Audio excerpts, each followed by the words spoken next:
Hello, welcome back to the channel. Today, I'm going to guide you on how to create email task reminders using Todoist. This is your complete 2025 guide, so let's dive right in.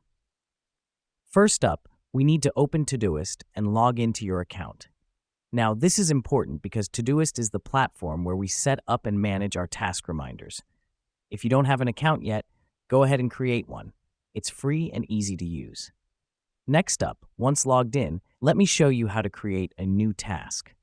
Click on the plus icon at the bottom right of your screen and type your task in the pop-up window. The reason we do this is to specify what task you want to be reminded about. You can write anything, from sending an email to buying groceries.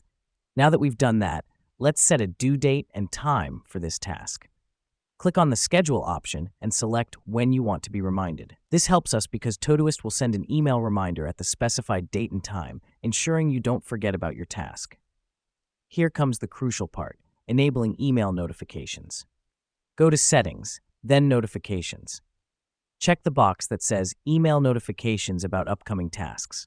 Let me explain why this matters. Without enabling this, Todoist won't send you email reminders even if you have tasks due. Lastly, save your changes. This is what makes everything we've done take effect. Now, you're all set to receive email reminders for your tasks. So that's it. You've just learned how to create email task reminders using Todoist. Remember, the key to staying organized is consistency. So keep setting those reminders and never miss a task again. Thanks for watching, and I'll see you in the next video.